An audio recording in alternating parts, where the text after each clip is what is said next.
Hello, everyone, and welcome to Hall Pro. We have a lot of news going on in professional sports. But before we get going, I would like to introduce myself and my amazing panel. I am Michael Federico, joined alongside Liam Harding and Andrew Raccuglia. Fellas, how are you doing today? I'm doing fine. How are you?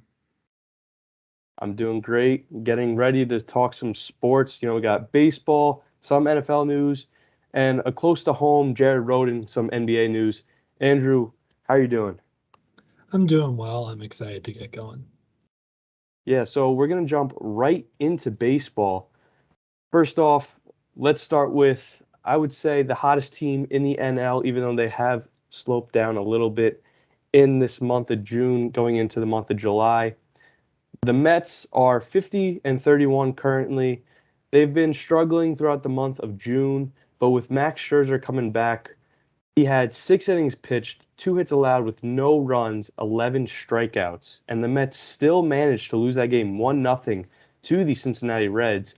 However, seeing Scherzer come back and having that dominant of a performance, what does it mean for this team, especially with the lingering news of Jacob deGrom returning around the All-Star break? I think it's a good sign for the Mets to know that things aren't bleak and that the season's over before it really begins. I mean, Scherzer is one of the greatest pitchers of all time because in that inning he had outing he turned into his 107th double digit performance, which put him now fifth all time in double digit strikeout performances in American League and National League history. So having a pitcher like that coming back definitely means that it's not the end of the world right now and can boast in some wins. Yeah, it's big that he's coming back right now. Obviously, they have a big series with the Braves coming up next week. He's going to start out for them on Monday. And the Braves are currently the biggest National League East threat to them. And so despite the fact that he didn't get the win, he did everything he needed to do, and the Mets offense has to respond to that. And he wants to be ambitious in his pitch count. He wants to get to the 90 pitch range in his next outing, but Buck Showalter wants him to pitch 6 innings for to keep him healthy for the time being. So we'll see how that goes. Yeah, we know Scherzer's start got pushed back. He would have pitched Sunday against the Marlins. However, Buck Showalter decided to give him an extra day of rest to pitch against the Braves, who seem to be one of the hottest teams in the NL. They are just 3.5 games back from the Mets for the lead in the NL East. And as it seems like the Braves keep winning, the Mets are keep winning as well, which is a huge, huge difference from last year, where it seems like the Braves got on a hot streak and the Mets went on a downward slope and they really started to struggle. Their offense wasn't there. Jacob deGrom got injured and their pitching staff just imploded. And I feel like that's a big difference this year is that their pitching rotation, their pitching depth is really helping them win, especially now with the offense lacking. As you know, key players like Pete Alonso and Francisco Lindor, who started off the season really well, are getting in a little bit of a slump as Pete Alonso is batting in the low twos as of in the last 2 months. However, there are a couple key players that are stepping up. And one player I would like to mention is Starling Marte, who has his batting average up to 298 after going 3 for 5 last night against a 10-0 win against the Marlins. Now, Starling Marte was one of the offseason acquisitions that they got, and he's really shining for the team. Liam, what other players for the Mets, despite Alonso and Lindor lacking, do you feel like are stepping up and taking that offensive production? Honestly, there's just too many to name, and the kind of like step up while other people are out. Whether it's pitchers or everywhere else. So it's honestly kind of hard for me to just highlight one person. It is tough because there's so many players on this team that are doing well. Like Mark Canha has been quiet. Eduardo Escobar, who hasn't really hit that well, he's playing really well. One player, Brandon Nimmo, is really stepping up into that center field role. JD Davis last night, I mean, out of nowhere, had 5 RBIs. He was a triple away from the cycle. So there's so many players that have been streaky, and as of late, they're now becoming more consistent with their star players out. Andrew, what other players for the Mets, pitching or at the plate, is really stepping up with lack of, players like DeGrom or Scherzer being injured, or just guys not really being that well at the plate? So the Mets are in a really good position right now with all they've been through in June. They have 7 players batting over 500. However, they still need to have a little bit more oomph from their rotation. They need more effort from Thomas Nido, Escobar, and Dominic Smith. And all three of those are batting below .225. Smith and Nido have only 10 and 11 runs respectively. And they're just going to need that better offense for the second half of July and the early half of August when they play the Braves, the Padres, the Yankees, and the Dodgers. The Mets do have a tough schedule coming up. And the Brave series, the next, I believe, 15 out of the 78 games that the Mets are going to be playing are going to be against the Braves. So that is going to be a huge, huge indication of whether the Braves or the Mets are going to be the NL East champions at the end of the season. It will all come down, obviously, to September baseball, which is the best time of baseball because that's when every single game matters. However, with the Braves being so hot and them only being 3.5 games back from the Mets in the NL East, it seems like every game right now is very important as well. And as you mentioned, there are some players who are struggling and they need some more oomph offensively. And with that being said, the trade deadline, we're seeing a couple of trades now, but nothing really getting too spicy as there is still time left in the season. But the trade deadline is something that can be talked about now. There are some players that the Mets do need to trade for. There's a couple guys on their radar, like a Nelson Cruz or a Josh Bell, that offensive power, that DH that they need that's going to get them over that hump, like in 2015 when they acquired Yoenis Cespedes, who got that Mets over the hump at the trade deadline. Do you think a guy like Nelson Cruz or Josh Bell will be that Cespedes type player that'll get him over that hump? Or do you feel like that the Mets offense is just going through a slump right now and they're going to get through it? They just need more pitching. Liam, do you think the Mets need to have an offensive or a pitching approach going into the trade deadline? And if so, which players do they need to acquire? I mean, I'm of the mindset of you can't have too much offense in any sport, whether it's baseball, football, basketball. Offense is always great because if you score more, the defense doesn't have to do as much. So even with having good pitchers coming back, and I do think that the Mets are in a slump right now. It's always good to have that extra burst of offensive power. So one player I think they should really go for is the Orioles DH Trey Mancini. Just having another just a DH who's very powerful, doing really well, batting very well this season for the Orioles. Just having extra help is just something that could be good because even if it is just a slump, having more help is better than having not enough. That's great. Trey Mancini is one of the headline guys that the Mets are looking for, especially with the Orioles struggling. I mean, you look at all these struggling teams and you figure they're going to trade one of these guys because they need as much help as they can get. Trey Mancini is a great guy. Another guy I would love the Mets to get, as I mentioned earlier, is Josh Bell. He's batting .310 with 12 home runs and 47 RBIs with an OPS of 895. He's a switch hitting first baseman who can primarily be a DH for this team, and that's exactly what this team needs. Andrew, me and Liam have mentioned our guys that the Mets feel like we need to acquire.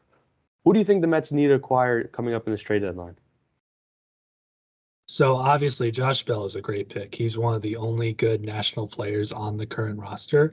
But someone else I think they could also acquire from a struggling team is obviously Andrew Benintendi from the Royals.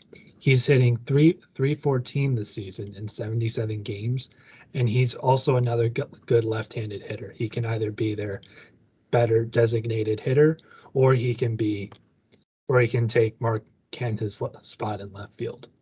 There's a place for him there in either of those positions. Yeah, can't have too many outfielders, especially now with how guys are so injury prone. I mean, speaking of injury prone, might as well just go to the most injury prone outfield in all of baseball. Let's switch sides. Let's go to the New York Yankees. Let's talk about them for a little bit. Aaron Judge and Giancarlo Stanton both went down the past couple of days, separate days, obviously, but have gone down with lower back tightness, stiffness, discomfort. So as a Yankees fan, that's not something you want to see really because those are your key guys. Those are your horses that you're riding into the sunset. Those are your powerhouses. And with them getting hurt, it's just not a good look for the team because if they go down, all their offensive power is gone.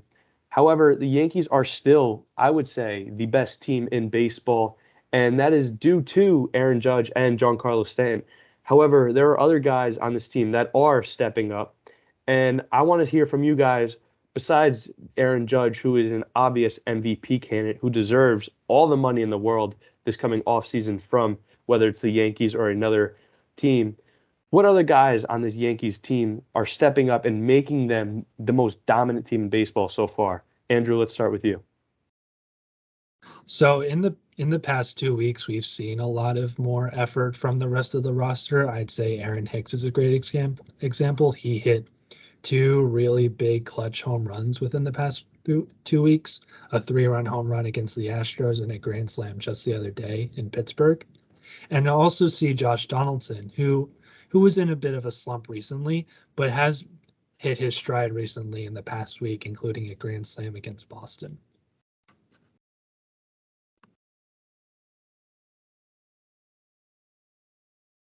Yeah, he's been hitting really well. Liam, what other players besides Aaron Hicks have really stepped up for this team? It's not just one player. For me, I think it's the whole pitching rotation is being very consistent. Just their ability this season they broke the franchise record for in the first 51 games. They only let up 152 runs, which beat their previous franchise record. And that just starts with Nestor Cortez, who's ERA is at 2.44, 85 innings pitched this season, and only 91 strikeouts in only 15 games is pretty impressive. And then also Clay Holmes, who comes in relief. He's 4-0 when he's in there, 0.47 ERA, 38 innings pitched, 39 strikeouts. Consistent pitching, safe pitching. The ability to do that is taking the pressure kind of off the offense right now. They'll let them know the defense can handle it down, hold it down, while the offense, whether it's struggling or is having an off night with Judge being injured, Stanton being injured, that type of play from all the pitching staff. I really think that's really who's stepping up right now. Yeah, the Yankees pitching staff has been, I would say, lights out this year. They've been the best pitching rotation in baseball so far. And it's strange to see it. And I don't know if strange is actually the right word to use, but when you're paying a guy like Garrett Cole $330 million and he has the second highest ERA out of the pitching staff, it kind of makes you question, is that money really worth it? But then you look at the guys around him, and you mentioned Nestor Cortez is having a 2.44 ERA. Luis Severino came back from injury. He's posting a 3.11 ERA. And other guys like Jordan Montgomery, Clay Holmes, Michael King, all those guys are holding their own in the bullpen. And a lot of people are forgetting who is hurt and rehabbing right now is Aroldis Chapman, who has had his stints where he's been on and off. But when Aroldis Chapman is on, he's the most dominant closer in baseball. I mean, throwing 102 from the left side consistently is just absolutely disgusting and almost impossible to hit. Luis Severino, I feel like, is the unsung hero of this whole pitching rotation because, last year the Yankees seemed to have that missing guy. After 4 days, it would come to that fifth spot in the pitching rotation and it would feel kind of empty. But with Luis Severino coming back fully healthy, I mean, watching him pitch, his stuff is absolutely disgusting. He's nasty. His off-speed pitches mix really well with his fastball. I feel like it's watching him pitch as a fan. I can't hit that. And then imagine that being in the box watching him pitch. It's got to be hard. Hitting a baseball is not easy, especially when you got guys like that pitching day in and day out. The pitching rotation is definitely helping the Yankees. Now, with that, the Yankees pitching staff helping out, you mentioned with the offense lacks. Let's focus more on the offensive side. Me personally, I feel like besides Aaron Judge, who he's been, on and off, he's hurt, so we don't really know if he's gonna come back fully healthy. As we know, he has dealt with injuries in the past, and he is injury prone. You hope he stays healthy because he is obviously an MVP candidate. But to me, a guy who's really been stepping up individually is Anthony Rizzo. They signed him again in the offseason. He had a really good year last year when he was acquired from the Cubs at the trade deadline. Anthony Rizzo was second on this team with 22 home runs at 52 RBIs. Despite him only batting .223, that lefty swing with the short porch in right field is really helping him out, and it's benefiting him. It's Yankee Stadium is a hitter stadium, and Anthony Rizzo is using that to his advantage. I've watched a couple of Yankee games this year, and I've seen him hit 4 or 5 home runs that just barely scraped over that wall in right field. That's 316. And it gets me angry because 316 is a regular pop out in any other stadium, but in Yankee Stadium it works for Anthony Rizzo, which is why he is second in the team with home runs. Besides Anthony Rizzo, obviously Aaron Judge and the pitching staff from at the plate, what other player do you think either is carrying the load and needs to continue the load or needs to step up individually to help out this team? Liam, who do you think needs to step up on this Yankees lineup? I know Andrew mentioned him earlier, but I think he has to continue to step up and step up even more. And that has to be Aaron Hicks. He entering the July 4th weekend, he only had 6 extra base hits, which ranked him 200th out of 208 players with at least 200 at bats. Having only 6 extra base hits out of 200 attempts, that's not really that high of a number. Whereas, he's only better than 8 other players when it comes to that. But as Andrew said, he was able to turn it up the last couple of games. So hopefully that can continue for Aaron Hicks, as the help with Judge and Stanton being out and the inconsistencies that come with them. Yeah, there's definitely a lot of guys that need to step up, and especially if you have your 2 main outfielders hurt with Stanton and Judge in the outfield, you need your other outfielders like Aaron Hicks to step up and to not fill in those shoes, because obviously those are big shoes to fill, no pun intended, with both of them being absolute freaks of humans. But what other guy, Andrew, do you feel like needs to step up for this team? So their pitching is great. I genuinely think Nestor Cortez is the best starting pitcher for the Yankees and one of the best in the city behind Scherzer and DeGrom. And obviously Aroldis Chapman, he's really hitting a bad slump. He ballooned from a perfect 9th inning exclusive 0 ERA in April to 3.86 in May when he got put on the IL. And he has to figure out what's going on. He had a rehab start in the past week. He did okay. But in his first start back from rehab, he just faced three hitters, walked 3 hitters. He just needs to find his way, whether that be pitching in 7th, 8th, and 9th innings in different cases of stress to him. I know he stresses a lot up on the pitcher's mound. But I also see a lot of stress, a lot of need for effort from Kyle Higashioka. He's only batting .174, only has 21 hits, and Jose Trevino is quickly coming up on improving over him as a catcher and as a hitter. There's also Isaiah Kiner-Falefa, the shortstop. He has 68 hits, but he does not have a home run yet this season, which I was really surprised by. And so I'm hoping we get to see him get a home run or a few in the next season. And the obvious punching bag is Joey Gallo with 39.6% strikeout percentage, the bottom 1% in the league. He just needs to stop chasing all those balls and get walks for once if he wants to stay on the team. Yes, the common punching bag of all Yankee fans is Joey Gallo, of course. And as a non-Yankee fan, it is fun to watch Joey Gallo struggle because of the Yankee fans are saying how it's boom or bust with him. And that seems like to be a big part of their lineup is either home run or strikeout. And Joey Gallo is not doing a home run. He is striking out a lot. And he seems to blame it on the shift, which is in talks about being banned. However, if the shift is banned, will it help him? I'm not sure, because if you're swinging, missing at a slider, it doesn't matter where the fielders are playing in the field. You're not putting the ball in play. Now, the Yankees are in a very comfortable spot. I mean, they have a huge lead in the AL East. They are 14 and a half games ahead of the Tampa Bay Rays. They're the only team in the league with 60 wins. They are 60 and 23, a very comfortable lead. They're 7-3 in their last 10 games. The same question I'm going to ask you guys is the same question I asked with the other team in New York, is the Mets, who are struggling a bit and seem to be needing help, whether that's a trade or a signing. The Yankees are very comfortable despite being injured. Do you think the Yankees need to do anything crazy at the trade deadline? Do you think there's anything that needs to get them over a hump? Or do you think they're good how they are. They just need to stay healthy, and they'll keep cruising. Andrew, let's start with you.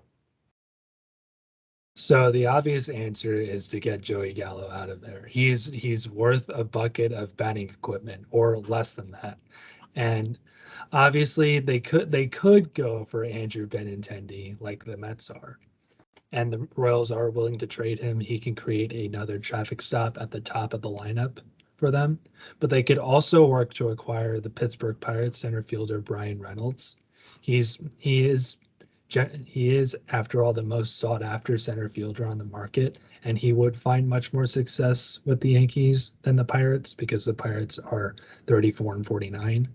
He's batting .259 with 11 home runs this season, and multiple agents have stated that Reynolds is in his prime right now, so it's interesting to see if he would fit on the roster.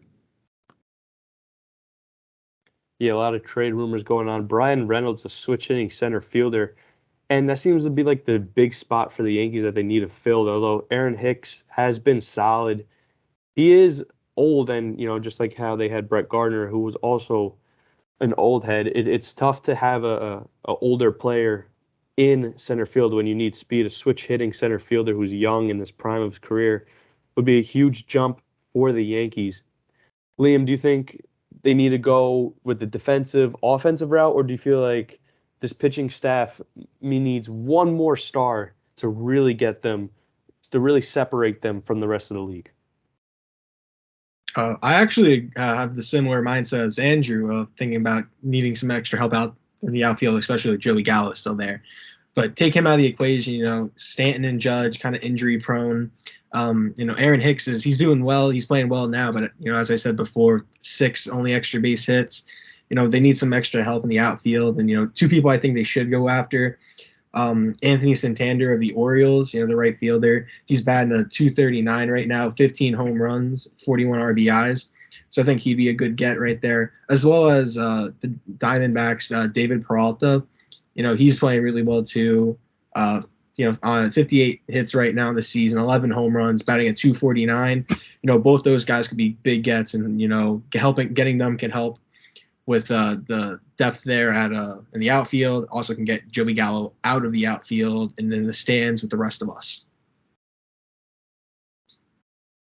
I love it. I love how Yankee fans just don't like Joey Gallo. They want him in the stands with everyone else.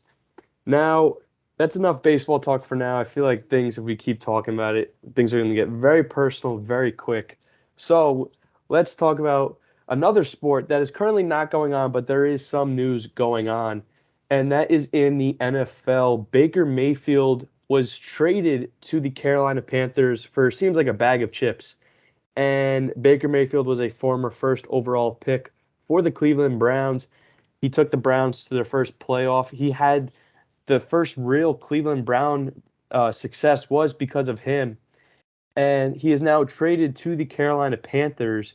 And funny enough, the Carolina Panthers will face off against the Cleveland Browns week 1. And it's almost like the football gods did this on purpose. When they were making the schedule, they said, this Baker Mayfield trade is going to happen. He is going to go to the Panthers. Let's have him face off in week 1. And the Browns are still paying Baker Mayfield. And funny enough, the Browns will be paying Baker Mayfield almost $600,000 week 1 to try and beat the Cleveland Browns. So as everything has been going on, the Browns are known for being the worst team in football and making all the mistakes. The old saying, the Browns will Browns. Well, it seems like week 1, the Browns will Browns by paying the opposing quarterback almost $600,000 to try and beat them. Baker Mayfield is a very good quarterback. If you ask me, he had a very good college career. The guy won a Heisman, and you don't win that by mistake. He was the first overall pick out of Oklahoma. And he's been dealing with a lot of injuries. His throwing shoulder especially, is very tough to play with, and a lot of people question his arm strength, his accuracy, and when your shoulder is injured and you're constantly getting hits, it's tough to make those throws. With Baker fully healthy, with a brand new offense, brand new mindset, as we know, Baker Mayfield is known for his mindset by saying that he is dangerous. He woke up feeling dangerous, And I feel like week 1 of this NFL season, he's going to wake up in Carolina blue, feeling dangerous, looking to get some revenge on his former team, who he feels like he's pretty disrespected by. Andrew, what do you expect to see from Baker Mayfield in week 1, and how do you feel like it's going to pan out for the Carolina Panthers making this trade? So first off, Mayfield did not have a great tenure with the Browns. He had stunted development in Cleveland with 4 coaches in 4 years, plus his injuries. And he's shown flashes of talent, as you said, as he was the first Browns quarterback in 26 years to win a playoff game. But he's been in this position before. He's ready to move on from Cleveland like he did from Texas Tech to Oklahoma and then leading the Sooners to 3 Big 12 championships. And so he's been counted out before and then proved the haters wrong. So I would be open-minded about Mayfield and his future with the Panthers. The Panthers obviously not the best team by far in football, as they've struggled as of late with Sam Darnold as their quarterback, and especially with their star running back Christian McCaffrey, who's been on and off with injuries. But if CMC can stay healthy and if Baker Mayfield can get back to where he was healthy, Liam, do you think the Panthers can make a run for this division where it seems like the Buccaneers are going to run away with it? Yeah, I do think that if Baker can lead them to wins and everything and the team success, that they can definitely be a run for the Buccaneers money, because Baker is coming with the mindset of being the underdog. Because even though we all speculate he's the week 1 starter, the Panthers did pay Sam Darnold close to $20 million. He did lead them to 3-0 in the beginning of the season, this last season before he got injured. So Baker has to come in and prove that he's the starter, because, he's competing against Sam Darnold. And yes, Sam Darnold sees ghosts on the field. And yes, Sam Darnold's not good. But Baker's got that. And it's also a big thing for Baker, because if the team doesn't succeed and he can't lead them to success, he's going to become one of the bridge quarterbacks, something Ryan Fitzpatrick's been famous for, Teddy Bridgewater, and I don't personally think that Baker should be relegated to that status, because he is a pretty good quarterback. He's been stunted by the Browns. So it's a big year for him. I think he's going to have the mentality, especially with the offensive weapons of Christian McCaffrey, DJ Moore, and even Robbie Anderson, who doesn't want him there. But, I still think with that type of offense and the defense, which was actually ranked 2nd last season, and the offense was ranked 30th, I think Baker comes in, instantly makes that a top 20 offense just with his name alone. So I feel like if they definitely can get it all together, he's the week 1 starter, and then the Buccaneers are in trouble for the division. I totally agree with you. Baker Mayfield is going to have that chip on his shoulder, as he did all throughout college in his career. The Browns, by any means, did not put him in the best situation, as he was struggling with coaches and players not wanting to be on his team, like Odell, especially Odell's dad, by matter of fact. Now, you mentioned the Panthers can make a run for the division. Now, let's look at the really big picture. Time of recording, it is July 8th. So we are way out of the NFL season, but it's never too early to talk about early Super Bowl predictions.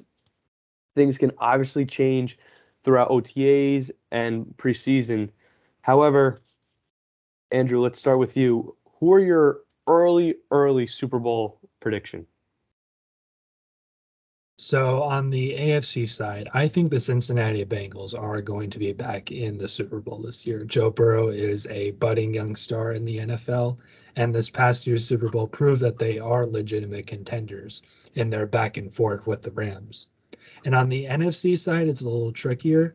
I think it's either going to be the Tampa Bay Buccaneers or the San Francisco 49ers, since Tom Brady is playing for his final, maybe, championship again, maybe.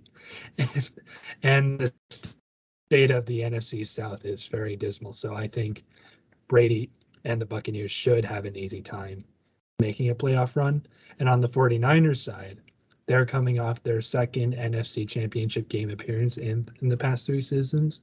And if they can find their groove, I think they can make it. So it's either the Bengals versus the Buccaneers or the Bengals versus the 49ers. Interesting with Joe Burrow going back to the Super Bowl. Liam, what about you? as much as I do love Joe Shiesty, Joe Burr out there, Jamar Chase, I think the AFC will be won by the Colts. I know that might shock a few people, but if you think about it, their defense got better. They signed Stephon Gilmore, who might have had a down year last year with the Panthers, but he's a former Defensive Player of the Year, multiple-time All-Pro, Pro Bowl selection. So he's definitely going to help out that secondary, which is actually really well if you think about it. They got Julian Blackmon at safety. They got a bunch of other good young safeties, linebacking core, Darius Leonard, but they also added Yannick Ngakoue. So they're having the pressure on the line. Their front seven with Darius Leonard, Yannick Ngakoue, and DeForest Buckner is really good. So on a defensive side, they have money reporters have them having a top 15, almost top 10 defense. But on the offensive side, they had Carson Wentz, and Carson Wentz is an okay quarterback. He's kind of like the Ryan Fitzpatrick of the world. He's going to be a bridge quarterback. But trading him and then getting Matt Ryan may have not had a great year statistically last year, actually one of his worst percentage-wise since his early days as the Falcons. But he had no true wide receiver one. When Julio Jones left, got released, then Calvin Ridley had his whole, issues off the field. So his number one receiver was Russell Gage. And Russell Gage isn't a number one receiver. And, he had Kyle Pitts as well, but that's not going to get you that far. Whereas now he's going to be in a place where his backfield has two really good running backs in Jonathan Taylor, a New Jersey native, and Nyheim Hines, as well as Phillip Lindsay. But he's also got some good wide receivers in Pascal, as well as Michael Pittman Jr., who, was a 1,000-yard receiver. So Matt Ryan can definitely get the ball spread around them, as well as Mo Alley Cox. I think the Colts are definitely going to be a sleeper. And then on the NFC side, I have the Eagles. And I don't like the Eagles at all. But I feel like, the Eagles have a really good offense now. Jalen Hurts has proved himself. I feel like he might have to prove himself a little more. But now with the offensive firepower they got with A.J. Brown, as well as having Boston Scott and Miles, they're going to be a really good offensive team. And then defensively, they have a really good corner in Darius Slay, but now they have another one in James Bradbury. Got a lockdown right there and there. But then linebacking core is great, and they filled a need at defensive line with their draft picks this year with Jordan Davis on the D line, as well as another Georgia Bulldog, Nakobe Dean. If he's healthy, that the Eagles are going to be very scary. They'll win their division, and I think they'll go far. So Colts and Eagles is my prediction. Liam, I love the Colts prediction. I love the reasoning behind it. No bias, but a little bias. I am a Colts fan. And you mentioned Stephon Gilmore. The biggest problem for the Colts was their secondary. And I feel like with Matt Ryan now back with the Colts, not back with the Colts, but now with the Colts, I mean, you mentioned, excuse me, Michael Pittman had 1,000 yards with Carson Wentz. The ceiling is so high for Pittman. I feel like the Colts can make a run. They're a dark horse every year, especially now with a veteran quarterback. The Colts are going to be a very scary team. I feel like another team that's going to be not really a dark horse, but it's going to be the Rams. They only got better, adding Allen Robinson. Losing Von Miller hurts, but you still got Aaron Donald. You got Cooper Kupp. Matthew Stafford's only going to learn that offense even more with Sean McVay. So I'm going to go Colts-Rams for my Super Bowl prediction. Now, Liam, as you mentioned, New Jersey native and Jonathan Taylor, let's bounce off of that with a guy who's very close to home here at Seton Hall. Jared Rhoden has made his Summer League debut with the Sacramento Kings. And in that debut, he has played 3 games. And he had a very good start to the season. However, he's only averaging now 8.7 points per game in 3 games he played with the Kings for the Summer League. Do you think Jared Rhoden has the possibility of making that opening day roster? Or do you feel like he's going to take that Miles Powell route where he's going to be in the G League for a while and only get called up in certain situations? Andrew, what do you think is going to come of this Seton Hall star? So Jared Rhoden, he's playing alongside Keegan Murray from Iowa. He averaged 19.8 minutes in the California Classic, and he was in the team's upper half of scoring with 45% for his field goal percentages. And so what Rhoden needs to do and what he's kind of been doing is playing with a chip on his shoulder. He got he got singled out and bullied off the court in the first round of the NCAA tournament against TCU, and he's been playing so hard ever since and everything we've heard about him. So when the Magic plays the Kings on Saturday, when the Magic has number one pick Paolo Banchero from Duke, they're the number one team expected in the summer league, and he needs to prove himself alongside Murray. He needs to prove himself that he can score, he can rebound, he can assist, he can block as he's done in all 40 years at Seton Hall, and he just needs to play as he has been, but much more aggressively. I mean, Jared Rhoden was a guy who seemed like he averaged a double-double every game. He had 7 rebounds a game last year with 16 points for the Pirates. So you only hope that continues going into the Summer League and hopefully into the NBA season. Liam, what are your thoughts on Jared Rhoden? He was a great player to watch, this past season. It was a great season for the Pirates, except when we made it to the tournament, but we don't talk about that.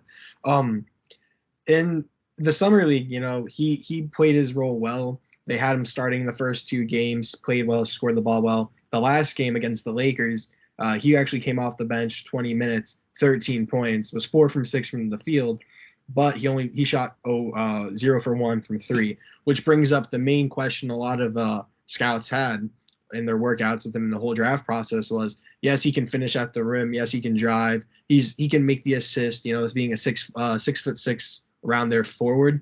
But the thing he's lacking is a 3-point shot. In the first 3 games of the California Classic, he averaged a 12.5% from 3, which is kind of bad, especially in the way the NBA has now shaped into the 3-point heavy league with the likes of Klay Thompson and Stephen Curry, who are up there as 3-point leaders.